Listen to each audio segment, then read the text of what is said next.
Hi neighbor, your healing specialist, Anna here. Today I want to pop in and talk about something that might be a little sensitive to some people, and that's okay. I am someone who shy away from some difficult subjects. If you're new to my channel here and to me and you don't know yet, but I have been in this space of helping people heal conflict and grief for over 2 decades. 35 years ago, my firstborn son died following unexpected delivery complications, and over the next 7 years, I would experience 2 second trimester miscarriages, 2 complicated but successful pregnancies, a 6-week psychiatric stay for severe depression, and 1 final pregnancy. 6 weeks before that child was born, I discovered that my husband and my best friend were having an affair. Loss upon loss upon loss, and I know I am not the only one. Maybe you too here, reader, have had some significant life loss events back to back. 35 years I've been in this space of healing and learning how to experience what I call full spectrum healing, and to do it and encourage other people to know what I call heal it your way, with your own resources and your own structure and all the ways that feel right for you. So I've been around in this space for a long time, and I've seen a lot of people come and go. And one of the things that I hear and read about over and over and over again is people who are in this industry of supporting grievers, talking and speaking as if what they are saying is the be-all and end-all and the only way, and it is the same for every single person. And I just came across a post today, and I know that just like the person that wrote the post is saying they know that helpers and supporters think they're doing the right thing and are trying to do the right thing, and they said, let's bridge the gap. I'm not sure if any of these well-intentioned people who are struggling themselves, finding their own way, and then trying to help other people, I'm not sure that they recognize the strong possibility of what they're saying as being shaming and blaming. And that is a gap that I would love to bridge right now. One of the things that I've learned in that 35 years of navigating some pretty tough, significant life loss events is this: what is so perfectly, poignantly right for one person can be so horrifically, horribly wrong for another. One common example is child loss is considered the worst loss, and I have seen, it's been about 10 years ago, this whole concept of say their name became very popular, not just in child loss, but also with regards to other deceased loved ones. Now, for some people, saying their name, hearing their loved one's name said, honored, acknowledged, that is very healing and satisfying for them. For other people, however, it's painful. And I recently worked a couple months ago with a woman who, 4 years after her child's death, it's still difficult for her to say the name. She recognizes and honors where she's at. And I think it's important that we recognize, again, our language. It's appropriate, in my opinion, and this is not the gospel. So as long as you work with me, and those of you who have worked with me, you know that that is one of the things that I say over and over again. This is not the gospel. Take what resonates from my sharings, my teachings, my lived experiences. Take what resonates from you, take what resonates from other people, and create your own tapestry. Okay, that's number one. Another thing that is repeated over and over and over again is what is the right way to support a griever and what is the wrong way. What are the right things to say and what are the wrong things to say? And one of the examples that was used today is, well, they're in a better place. And then the person said, basically, that's the supporter's way of saying, this is uncomfortable for me, I'm tapping out. Those are not the exact words. I don't believe that that's universally true, neighbor. I do not believe that that's universally true. And I myself have said that.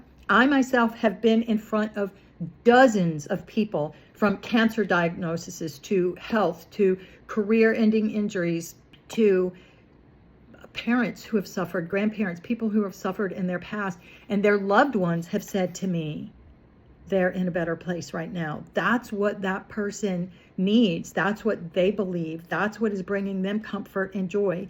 And to tell someone who is trying to support, and I'm going to get a little passionate about this, to tell someone who's trying to support another griever, to support someone in need, to say you're doing it wrong and you're making things worse, that then is creating grief and conflict for someone else. I think it's our responsibility to be very, very intentional with our words, and not to toot my own horn, but in the last month, I've had 4 different people say to me, presentations I gave, clients I worked with, people that I had discussions with, you are very intentional about choosing your words. And I am, because our words have power. Now, does that mean I'm perfect? Absolutely, 100% not. Have I myself found myself in a situation where I didn't know what to say and I have said something that was triggering for another person? I'm sure that I have, and it was not intentional. And one of the things that I say to people over and over, one of the number one questions that I'm asked over all these years is, how do I support someone in need? People ask me that in emails, in calls, in text. How do I support someone in need? And what I say is, come from the heart. What can you comfortably provide that you can fulfill and execute, and come from the heart? Be mindful. And I myself, one of the things that I try to do if I'm working with someone or supporting someone, or find myself in a situation where someone is struggling, one of the things that I try to do is to say, I'm not sure if this will be helpful, but this is what's coming to mind, and this is what I'd like to share. Or, are you open to me sharing? And then the person gets the opportunity to ask and to say, this has helped me. I don't know if it will help you. Or this helped someone I know. I don't know if it will help you.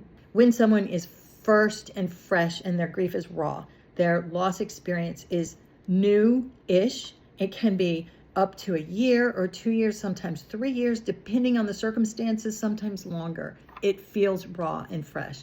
But especially in those first 2 years, barring ongoing, what I call taking care of business and conflict and trying to figure things out, that shock tends to settle down. But up until that point, especially in those early days, grief fog is real. Shock and not knowing where we are or what we need, that's real. So when we ask someone in those early days and months, what do you need? How can I support you? Oftentimes they don't know. They're not able to articulate it, because for many people, they're just doing everything that they can to make it through each minute of every day. So circling back around to, don't say this, do say this. How about let's change that script just slightly? And as people who are in the role of supporters, can we say, this is what has helped me and other people that I know, as opposed to saying, this is the way you have to do it and you are doing it wrong? Because I have been in many, many chat rooms, in many conversations where, for instance, coming that say their name, I've tried to gently point out that for some people, saying their name creates more conflict. And I've had individuals reach out to me privately and say, thank you for acknowledging that, because I thought I was broken. I thought there was something else wrong with me. I thought I was doing grief all wrong. And it's the same thing for people who want to support. If we are telling them you are doing it wrong universally, then what happens? We run a risk of them stepping back and then being triggered and not even wanting to try to support people. And that is not what we want. Everyone that I know who is in this space, no matter how long they've been in, their intention is to want to support another person. And they are seeking their own healing. And in doing that, they're also seeking to help others. When we serve others, oftentimes we are serving ourselves as well. Let's please, I implore you, let's stop the shaming and the blaming of how people are showing up to help one another. We are united. If it feels uncomfortable for you, if it feels hurtful to you, you have every right to say, that doesn't resonate with me. That's triggering for me. that makes me feel unseen or unheard or not valued. And again, to know that the person who's trying to support, more often than not, now I do know that there are probably exceptions to this, but truly they are coming to the table to be supportive. And yes, sometimes in the midst of being uncomfortable, not being in a brand new environment, not knowing what to do, not knowing how to say, sometimes do they trip over their words? Absolutely. One of the stories that I share with Gavin's birth and delivery, there was an emergency C-section. When I went back to the doctor 8 weeks, or it was roughly 6 to 8 weeks following Gavin's birth and death, my doctor said to me, "You were lucky that we were able to give you a C-section." And in that moment, when my grief was raw and I was still trying to figure everything out, that hurt. And I was angry over that. And I also felt guilt and shame and a whole host of emotions. Who in their right mind would call me lucky less than 2 months after my son died? Here's the thing. Here's the thing though, neighbor. I didn't realize it in the moment, but I was lucky. And my doctor was right. Because at that time, the traditional universal way of the cesarean section was to do a vertical cut down through the muscles. And I might not have all this language right for doctors out there, right? But it was a vertical incision. Once that happened, a person then was not able, this is my understanding, was not able to have a natural or vaginal delivery after that. When they called the code blue, there was a high-risk specialist in the library on the floor, and he responded to assist in that surgery.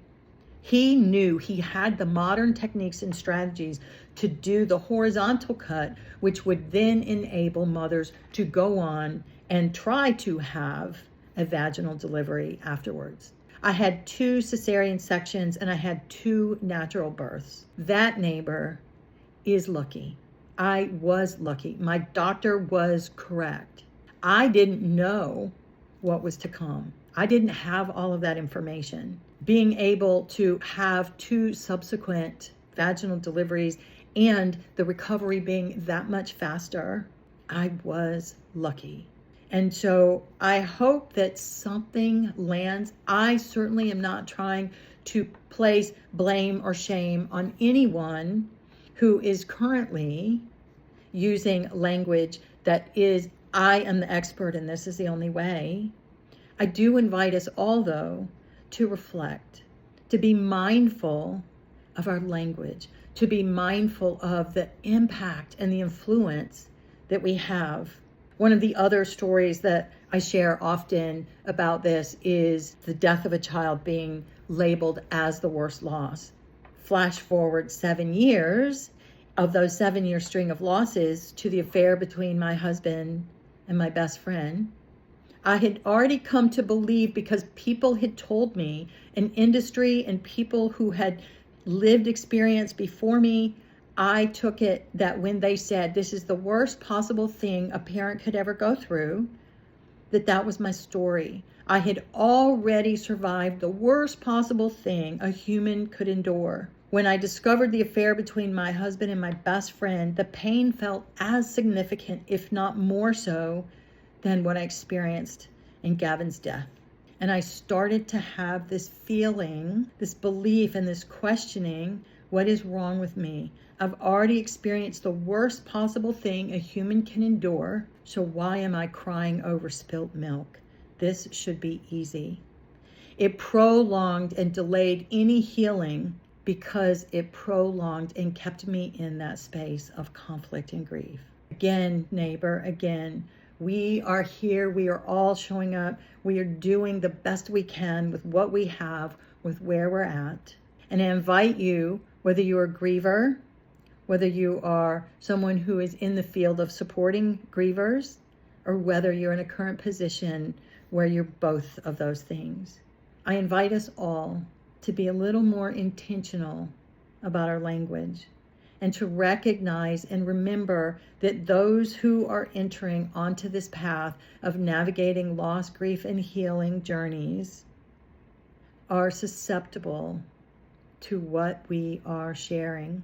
And I ask you this question: do you want to be a person who innocently and accidentally prolongs another person's suffering because you presented something as the gospel, as the only way, as the only truth? Or do you want to create an openness and to meet each person where they're at, to help them understand what their loss and grief means to them?